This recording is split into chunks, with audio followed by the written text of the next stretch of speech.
21 सितंबर 2020 की बात है। उत्तर प्रदेश के सोनभद्र जिले में शक्तिनगर राजमार्ग पर स्थित वन विभाग की झाड़ियों में एक व्यक्ति को किसी युवती की सिरकटी लाश दिखाई देती है। जिस झाड़ी में लाश पड़ी थी, वह मुख्य मार्ग से लगभग 15 मीटर अंदर थी। झाड़ियों में पड़ी सिरकटी लाश की सूचना तेजी से फैलने लगती है और कुछ ही देर में स्थानीय लोगों का वहां जमावड़ा लग जाता है। कुछ देर बाद वन विभाग का चौकीदार भी मौके पर पहुंच जाता है और चौकीदार लाश देखकर तुरंत इस बात की सूचना स्थानीय थाने को दे देता है। सूचना मिलते ही चौपन थाना इंस्पेक्टर नवीन तिवारी अपनी पुलिस टीम के साथ मौके पर पहुंच जाते हैं। थाना चौपन के इंस्पेक्टर जब घटनास्थल पर पहुंचते हैं तो उन्हें एक लाश घास फूस से ढकी हुई मिलती है। पुलिस टीम जब लाश के ऊपर से घास फूस हटाकर उसकी जांच पड़ताल करती है तो लाश से सिर गायब था, लेकिन देखने से लग रहा था कि मृतक युवती की उम्र लगभग 20 से 25 साल होगी। इसके अलावा उसके धड़ पर जीन्स पैंट, टी शर्ट और पैरों में जूते थे। इसके बाद पुलिस टीम धड़ के आसपास झाड़ियों में सिर की तलाश करती है, लेकिन काफी तलाशने के बाद भी सिर नहीं मिल पाता है। सिर ना मिल पाने के बाद पुलिस वहां मौजूद भीड़ और आसपास के लोगों से लाश की पहचान कराने की कोशिश करते हैं, लेकिन कोई भी लाश की पहचान नहीं कर पाता है। जब लाश की पहचान नहीं हो पाती है तो पुलिस धड़ के फोटो खींचती है और शव को मोर्चरी भिजवाकर थाने वापस लौट आती है। थाने में आने के बाद वन विभाग के चौकीदार को वादी बनाकर अज्ञात के खिलाफ धारा 302 और 201 के तहत मुकदमा दर्ज कर लिया जाता है। जब कोई भी व्यक्ति लाश की पहचान नहीं कर पाता है तो लाश की पहचान करने के लिए पुलिस कुछ फोटो को अखबारों में छपवा देती है। इसके अलावा शव की पहचान करने के लिए कुछ फोटो को सोशल मीडिया पर भी अपलोड कर देती है।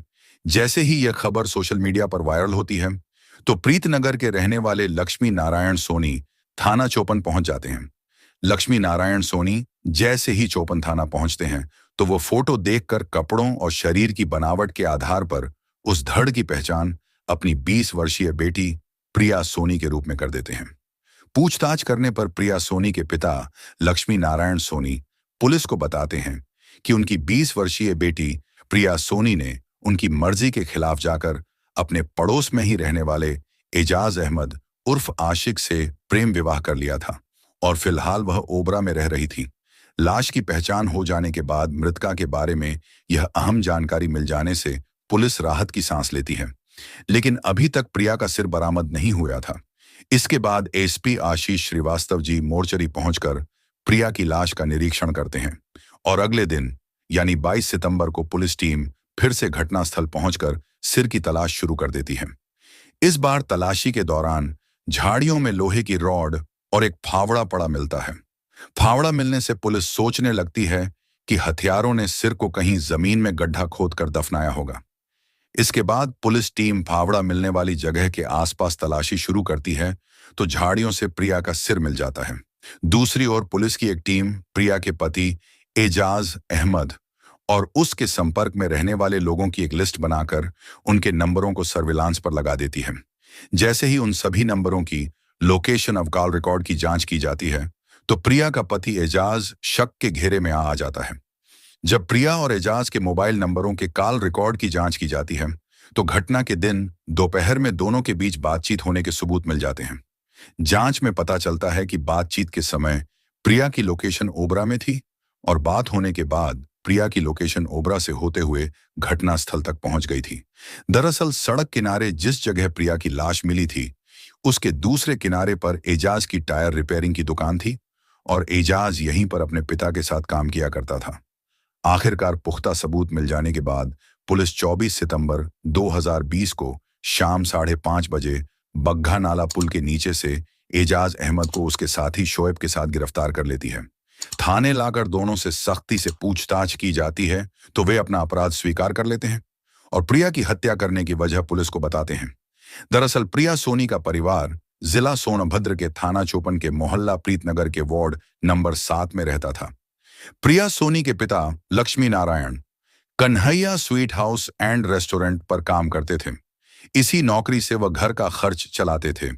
उनकी सभी बेटियां होनहार और समझदार थीं। उन्होंने दिल लगाकर पढ़ाई की और जब कुछ करने लायक हुई तो नौकरी करने लगी, जिससे खुद का खर्च स्वयं उठा सकें। प्रिया ने स्नातक तक शिक्षा ग्रहण कर ली थी। प्रिया देखने में काफी सुंदर थी। गोरा रंग, आकर्षक चेहरा और छरछरा बदन प्रिया की अलग पहचान बनाते थे। इसीलिए वह आसानी से किसी की भी नजरों में चढ़ जाती थी। इसके अलावा प्रिया को फैशनेबल कपड़े पहनना भी काफी पसंद था। मॉडर्न बनने की चाह में वह अपने बालों को अलग अलग रंगों में रंगवा लेती थी। उसका रहन सहन हाई सोसाइटी की लड़कियों की तरह था। जब फैशन हाई सोसाइटी की लड़कियों की तरह था, तो प्रिया की सोच भी उनकी तरह ही थी। वह हर किसी से आसानी से हंस बोल लेती थी और घुल मिल जाती थी। प्रिया के घर से कुछ ही दूरी पर एजाज अहमद उर्फ आशिक का मकान था। उसके पिता जाकिर हुसैन टायर रिपेयरिंग का काम करते थे। एजाज भी पिता की दुकान पर बैठकर उनके काम में हाथ बंटाता था। प्रिया पर एजाज की नजर थी। उसकी खूबसूरती को देख वह पागल सा हो गया था।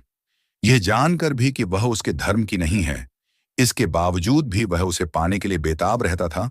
पड़ोसी होने की वजह से प्रिया और एजाज एक दूसरे को जानते थे, इसलिए कभी कभी बातचीत भी हो जाया करती थी। लेकिन जवानी की दहलीज पर कदम रखने के बाद, जब से प्रिया ने अपने आप को मॉडर्न लड़कियों की तरह आधुनिक रूप से सजाना शुरू किया था, तो तब से एजाज प्रिया के नजदीक रहने और बातचीत करने के लिए किसी न किसी बहाने से उसके आसपास आने की कोशिश करता रहता था। जब बार बार ऐसा होने लगता है, तो प्रिया भी समझ जाती है कि एजाज उसके नजदीक रहने और बात करने के बहाने ढूंढ ढूंढ कर उसके पास आता है। और ऐसा तभी होता है जब दिल में चाहत होती है।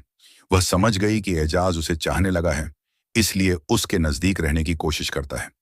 यह सब जानकर भी न जाने क्यों प्रिया को खराब नहीं लगता है, बल्कि उसके दिल में भी कुछ कुछ होने लगता है। लेकिन प्रिया एजाज को यह बात जाहिर नहीं होने देती थी कि वह उसकी हरकतों को जान गई है। दूसरी ओर अपनी धुन में डूबा एजाज उसके नजदीक रहकर अपने दिल को तसल्ली देता रहता था। वह सोचता था कि एक न एक दिन अपनी बातों से प्रिया का दिल जीत ही लेगा। प्रिया भी उसकी बातों में दिलचस्पी लेने लगती है और बातों में वह भी पीछे नहीं रहती थी। जैसे जैसे बातें आगे बढ़ीं, तो दोनों एक दूसरे से काफी खुल मिल जाते हैं। इसके बाद दोनों को कोई भी बात कहने में संकोच नहीं होता था और दोनों एक साथ घूमने भी जाने लगते हैं, जिसके चलते कुछ दिन बाद ही दोनों एक दूसरे के काफी करीब आ जाते हैं।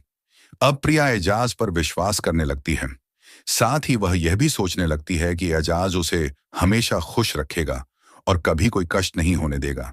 लेकिन एजाज बड़ी ही सावधानी के साथ कदम दर कदम आगे बढ़ रहा था। वह प्रिया के दिल में अपनी जगह बनाने के लिए वो सब कर रहा था जो उसे करना चाहिए था। जब उसे लगने लगा कि प्रिया उसके रंग में पूरी तरह रंग गई है, तो एजाज प्रिया से प्रेम का इजहार करने का फैसला कर लेता है। एजाज की दुकान के सामने सड़क पार किनारे पर वन विभाग की जमीन का छोटा सा टुकड़ा था, जहां पर काफी झाड़ियां खड़ी थीं। इसलिए एजाज प्रिया से वहीं पर मिला करता था। प्रिया भी जानती थी कि वह सुरक्षित जगह है, वहां कोई आता जाता नहीं था। प्रिया और एजाज दोनों जानते थे कि उन दोनों को एक साथ देख बात मोहल्ले में फैल सकती थी, इसलिए प्रिया को एजाज से वहां मिलने से कोई गुरेज नहीं होता था। एक दिन इसी जंगल के एकांत में एजाज अपने प्यार का इजहार प्रिया से करता है, तो वो इसे स्वीकार कर लेती है, जिस वजह से एजाज की हिम्मत बढ़ जाती है। दूसरी ओर प्रिया को भी एजाज से ऐसी उम्मीद थी, क्योंकि वह जो भूमिका बना रहा था उससे जाहिर हो गया था कि एजाज अपने प्यार का इजहार करेगा। दोनों तरफ से प्यार का इजहार हो जाने के बाद जब एजाज शारीरिक संबंध बनाने के लिए प्रिया से कहता है, तो वो उसे यह कहकर मना कर देती है कि यह सब शादी के बाद होगा। प्रिया की यह बात सुनकर एजाज मन मसोस कर उसकी बात मान लेता है। इस दिन के बाद दोनों का प्यार दिनों दिन परवान चढ़ने लगता है। लेकिन प्रिया अच्छी तरह जानती थी कि एजाज से प्यार की बात जानते ही घर में कोहराम मच जाएगा और उसके पिता कभी भी गैर धर्म के युवक से शादी करने को तैयार नहीं होंगे। इसलिए प्रिया घर वालों की बिना बताइए ही एजाज से शादी करने का फैसला कर लेती है। आखिरकार योजना के अनुसार प्रिया अपने घर वालों को बताएं बिना ही एजाज से शादी कर लेती है। शादी हो जाने के बाद एजाज प्रिया से बोलता है कि उसके घर वाले काफी नाराज हैं और मामला शांत होने तक हम लोग घर नहीं जा सकते हैं। इसलिए मामला शांत होने तक हम लोगों को कहीं और रहना पड़ेगा, जिस वजह से प्रिया ओबरा में रहने लगती है। लेकिन शादी के कुछ दिन बाद ही एजाज धर्म परिवर्तन करने के लिए प्रिया पर दबाव बनाने लगता है, किंतु प्रिया अपना धर्म बदलने के लिए तैयार नहीं होती है। प्रिया बार बार एजाज से कहती है कि मैंने तुमसे प्यार किया है और तुम्हारे साथ रहने को तैयार हूं, लेकिन मैं अपना धर्म नहीं बदल सकती हूं, क्योंकि जैसे तुम्हें अपने धर्म से प्यार है, वैसे ही मुझे भी अपने धर्म से प्यार है। इसलिए जैसे मैंने तुम्हें तुम्हारे धर्म के साथ स्वीकार किया है, वैसे ही तुम भी मुझे मेरे धर्म के साथ स्वीकार करना होगा। प्रिया की यह बात सुनकर एजाज बोलता है कि हमारे धर्म में किसी गैर धर्म की युवती को स्वीकार नहीं किया जाता है, इसलिए तुम्हें घर जाने से पहले धर्म परिवर्तन करना ही पड़ेगा और तभी मैं तुम्हें अपने घर ले जा सकता हूं। लेकिन प्रिया किसी भी हाल में अपना धर्म बदलने को तैयार नहीं होती है। अब आए दिन इसी बात को लेकर दोनों के बीच काफी विवाद होने लगता है, जिसके चलते 19 सितंबर 2020 की शाम को प्रिया फोन करके एजाज से मिलने के लिए कहती हैं, तो एजाज प्रिया से मिलने के लिए हाँ कह देता है। प्रिया से मिलने का वादा करने के बाद एजाज एक योजना बनाता है और अपने दोस्त शोएब को फोन करके उसे अपने पास बुला लेता है। आखिरकार कुछ देर बाद लगभग शाम के 6 बजे प्रिया ओबरा से ऑटो में बैठकर एजाज की दुकान पर आ जाती है। प्रिया के आ जाने के बाद एजाज उससे कुछ जरूरी बात करने की बात कहकर प्रिया को उसी जगह पर ले जाता है जहां पर वह शादी से पहले मिला करते थे। यहां आने के बाद एजाज और प्रिया लगभग 15 मीटर अंदर जाकर झाड़ियों में एक जगह पर बैठकर बातें करने लगते हैं। बात करने के दौरान एजाज एक बार फिर से प्रिया को धर्म परिवर्तन करने को कहता है, लेकिन प्रिया इस बार भी धर्म परिवर्तन करने के लिए साफ इनकार कर देती है। इस बार प्रिया के धर्म ना बदलने की बात सुनकर एजाज काफी गुस्से में आ जाता है और प्रिया से 1 मिनट में वापस आने की बात कहकर दुकान पर आ जाता है। वापस आने के बाद एजाज दुकान से एक लोहे की रोड ऑफ चाकू उठाता है और अपने दोस्त शोएब को अपने पीछे आने के लिए कहता है। अपने दोस्त को बोलने के बाद एजाज फिर से वहां पहुंच जाता है जहां प्रिया बैठी हुई थी। प्रिया की पीठ उसकी तरफ थी, जिस वजह से एजाज प्रिया के सिर पर पीछे से लोहे की लीवर रॉड से एक तेज प्रहार करता है। उसका वार इतने जोरों का था कि प्रिया चीख भी नहीं पाती है और रोड के एक बार से ही वहीं ढेर हो जाती है। प्रिया के मर जाने के बाद एजाज सबसे पहले अपने दोस्त शोएब के साथ मिलकर तेज धारदार चाकू से प्रिया का गला काटकर सिर धड़ से अलग कर देता है और फिर वहां से 150 मीटर दूर सिर झाड़ियों में फेंक देता है। सिर को झाड़ियों में फेंकने के बाद धड़ को जमीन में दफनाने के लिए एजाज अपनी मारुति आल्टो कार से फावड़ा लेने के लिए चला जाता है। बाजार से फावड़ा खरीद कर लाने के बाद एजाज अपने दोस्त के साथ मिलकर जमीन को खोदने का प्रयास करता है, लेकिन जमीन पत्थरीली होने के कारण दोनों गड्ढा नहीं खोद पाते हैं। जब काफी कोशिशों के बाद भी लाश को दफनाने के लिए जमीन में गड्ढा नहीं बना पाते हैं, तो दोनों मिलकर आसपास उगी घास और पौधों से लाश ढककर वहां से चुपचाप निकल जाते हैं। और प्रिया की जेब में एक मोबाइल था, जिसे निकालकर एजाज उसे अपनी गार्ड में डाल लेता है और इस प्रकार एजाज अपनी पत्नी प्रिया सोनी को धर्म न बदलने पर उसे मौत के घाट उतार देता है।